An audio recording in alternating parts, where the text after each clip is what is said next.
तो आज हम आए हैं देवबंद से 3 किलोमीटर दूर मानकी गांव में। हम सब के लिए बेहद खुशी का दिन है।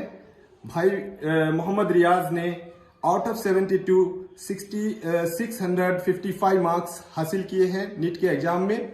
और ये मैं थोड़ा सा इनका फैमिली बैकग्राउंड देना चाहूँगा। ये हाजी इलियास साहब के पोते हैं और हाफिज इरशाद साहब के बेटे होते हैं।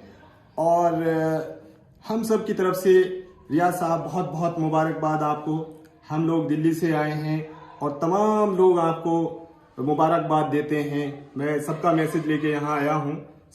हम सब के लिए बेहद खुशी का दिन है। ये खुशी बांटने आए हैं आज हम। तो कैसा लग रहा है आपको? आउट ऑफ 720 655 जो मार्क्स आए हैं आपके, कैसा महसूस हो रहा है? सर बहुत अच्छा लग रहा है। 655 मार्क्स आए और 3357 रैंक है मेरी ऑल इंडिया में है, जो 3357, तो बहुत अच्छा लग रहा है। रियाज साहब, आपके 10th में कितने मार्क्स थे? 10th में मेरे CGPA मिले थे उस टाइम 10 CGPA थे पूरे। अच्छा, आउट ऑफ, माशाल्लाह। और 12th में? 12th में मेरे 95% थे। अच्छा रियाज साहब, आपने कब शुरू की प्रिपरेशन? कब से आपने सोचा कि आपको नीट का एग्जाम देना है? कौन सी क्लास से आपके जहन में आया कि भाई आपको नीट का एग्जाम निकालना है? ये तो 12th में ही था बस।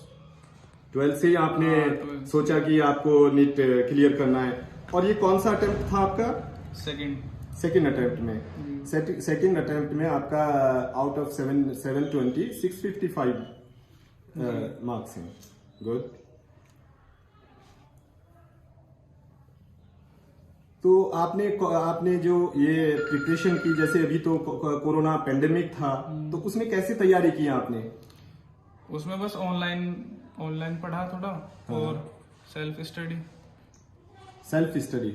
किस तरह से करते थे आप? कितना टाइम को कैसे मैनेज करते थे? मीन्स टाइम टेबल कैसे बनाते थे और कैसे पढ़ते थे? कितने घंटे कौन से सब्जेक्ट को पढ़ते थे? उसमें सुबह से लेकर बस शाम तक ही रहता पूरा टाइम टेबल। तो और फिजिक्स में सबसे ज्यादा टाइम दिया। फिजिक्स, क्योंकि फिजिक्स जो है इसके जैसे बायो और केमिस्ट्री के कंपैरिजन में आप कहते हैं कि थोड़ा मुश्किल सब्जेक्ट होता है, तो इसलिए फिजिक्स को आपने ज्यादा कंसंट्रेट किया। तो इसमें कौन से स्टडी मटेरियल्स को फॉलो किया आपने? ऑनलाइन आपने बताया, तो ऑनलाइन कहाँ से पढ़ते थे? कौन से उसको फॉलो किया आपने? इसको यूट्यूब पे है वो फिजिक्स वाला। तो फिजिक्स वाला को आपने फॉलो किया, उससे आपको मदद मिली जी। और सेल्फ स्टडी में आप किस तरह से, कौन सी बुक पढ़ते थे जब आप सेल्फ स्टडी पे कहा आपने? तो केमिस्ट्री के लिए कौन सी बुक पढ़ते थे आप? केमिस्ट्री में तो NCERT पे ज्यादा फोकस किया और उसी के क्वेश्चन किए और मॉक टेस्ट थे जो। बिल्कुल सही बात है। तो रियाज साहब का कहना है कि उन्होंने NCERT की बुक को पढ़ा है और उसके पीछे जो क्वेश्चंस होते हैं उनको बहुत अच्छे से किया है। तो ये सेल्फ स्टडी का बहुत बड़ा फायदा है जो इन्होंने बताया कि इन्होंने NCERT जो बेसिक्स हैं, बेसिक्स पे फोकस किया और फिर उसके बाद जो है मॉक टेस्ट को पे किया। कौन से मॉक टेस्ट? आप कहाँ से? वही फिजिक्स वाला से मॉक टेस्ट को इन्होंने यूज किया और उस पे जो है इन्होंने NCERT की बुक्स को पढ़ा है। और फिजिक्स के लिए थी वो एररलेस थी मेरे पास। Errorless book use. अच्छा, और फिर उससे मॉक टेस्ट फिजिक्स वाला सीखे आपने? फिजिक्स वाला मॉक टेस्ट। अच्छा, और जूलॉजी, बॉटनी के लिए, बायोलॉजी के लिए उसमें NCERT कवर की मैंने। NCERT के साथ साथ जो क्वेश्चन किए उसके लिए थी एक अलग बुक। उसमें क्वेश्चन किए जो फिजिक्स वाले के ही आ जाते थे। बिल्कुल।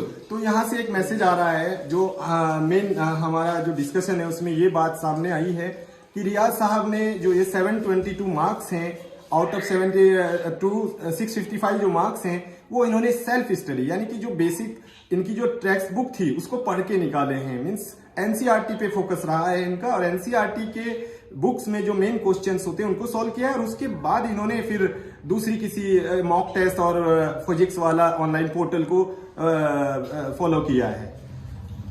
गुड।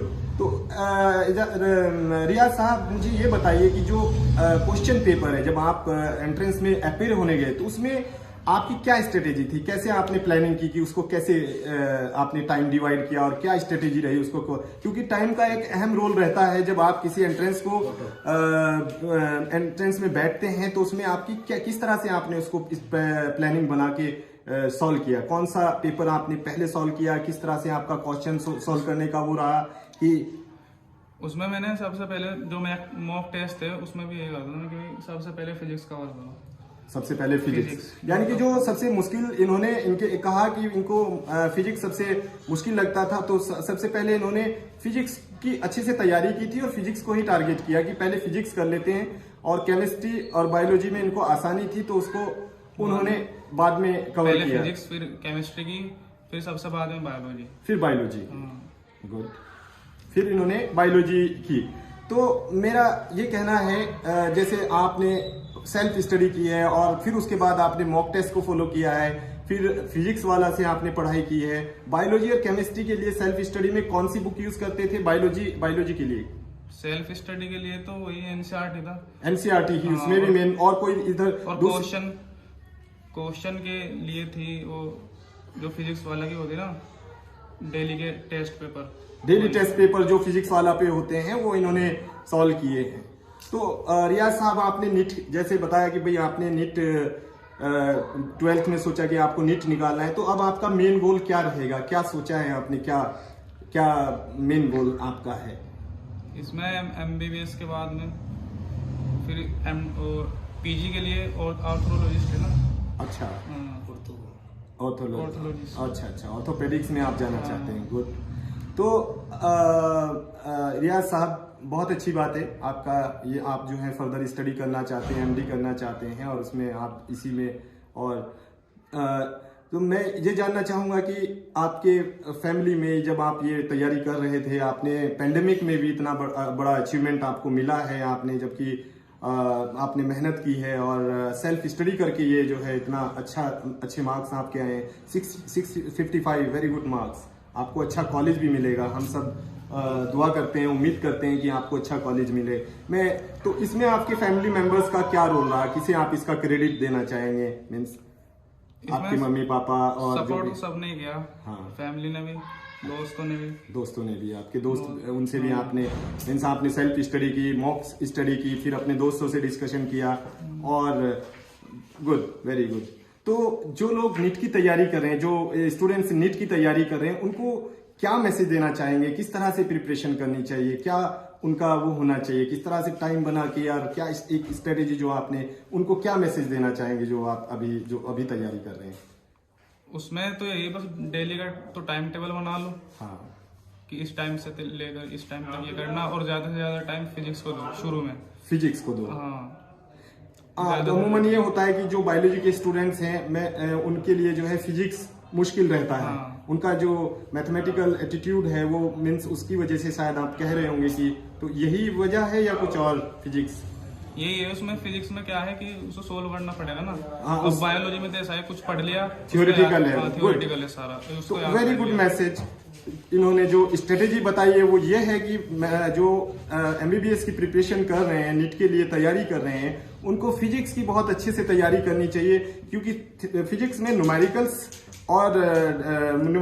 इस तरह की जो प्रॉब्लम्स हैं, लॉजिकल प्रॉब्लम्स हैं, वो रहती हैं। उस वजह से जो है फिजिक्स को ज्यादा टाइम देना चाहिए उसके हिसाब से, और उसी हिसाब से टाइम टेबल केमिस्ट्री और बॉटनी, जूलॉजी, उसमें भी डिवाइड करना चाहिए, और एक टाइम टेबल बना के पढ़ाई करनी चाहिए। तो ये बहुत अच्छा मैसेज यहाँ से मिला है कि सेल्फ स्टडी, उसमें अपनी जो टेक्स्ट बुक हैं उनको अच्छे से पढ़ना चाहिए, उसके पीछे जो क्वेश्चंस हैं उनको सॉल्व करना चाहिए। उसके बाद जो आप ऑनलाइन पोर्टल्स को देख सकते हैं, मॉक टेस्ट को, और जो डेली टेस्ट होते हैं इस तरह के पोर्टल्स पे, उनको सॉल्व करना चाहिए अच्छे मार्क्स लाने के लिए। तो कोचिंग के बारे में क्या कहेंगे रियाज साहब? आपने कभी कोई कोचिंग की इस तरह से? कोचिंग मैंने, जैसे ये मेरा सेकंड अटेम्प्ट था ना।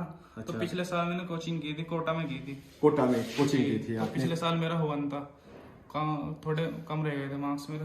अच्छा, तो आपको क्या लगा कि हमें सेल्फ स्टडी कोचिंग पे आप क्या कहना चाहेंगे कि किस तरह? बेसिक तो ये सेल्फ स्टडी ज्यादा से ज्यादा करो, तभी समझ में आएगा सारा। बिल्कुल, रियाज साहब का कहना है कि अगर आपको नीट जैसे एग्जाम को क्लियर करना है तो सबसे पहली जो नेसेसिटी है वो आपको अपनी किताबों को अच्छे से पढ़ना चाहिए, उनके पीछे जो क्वेश्चन है उनको अच्छे से सॉल्व करना चाहिए। उसके बाद जो ऑनलाइन पोर्टल्स हैं उन पे फॉलो करना चाहिए, उन पे डेली टेस्ट को निकालना चाहिए, मॉक टेस्ट को सॉल्व करना चाहिए। और उसके बाद अगर नहीं उसमें भी आपको दुश्वारियां लगती हैं तो कोचिंग के लिए ऑप्ट कर सकते हैं। कोचिंग एक एडिशनल बेनिफिट ये होता है कि जब आप अच्छे से कर लेते हैं तो उसके बाद आप कोचिंग के लिए जा सकते हैं। बहुत बहुत मुबारक हो रियाज भाई, आपसे बहुत अच्छे टिप्स हमें मिले हैं। ये पॉइंट्स हम दूसरे बच्चों को भी बताएंगे। और आपका जो ये मैसेज है सेल्फ स्टडी, उसके बाद मॉक टेस्ट सॉल्व, और अगर उसके बाद भी जरूरत पड़ती है तो कोचिंग का हेल्प लेना चाहिए। But self study is very important. Text book reading is a very important point जो हमें यहाँ से मिला है, रियाज भाई से मिला है, और आपकी पूरे फैमिली को, आप सबको और हम सब की तरफ से, सब तमाम साथियों की तरफ से। डॉक्टर आशु साहब हैं यहाँ से और इन्होंने मुझे बताया, डॉक्टर आशु साहब ने ही, और मैं फौरन दिल्ली से तभी मैंने प्रोग्राम फिक्स किया और आपके पापा से आपसे बात की। तो आप सबको बहुत मुबारक हो और हम सब की तरफ से बहुत बहुत कॉन्ग्रेचुलेशंस। और ये सब आप जो है मिलते रहेंगे और हमें उम्मीद है कि आपको अच्छा क्वालिटी मिलेगी। Thank you, thank you, thank you.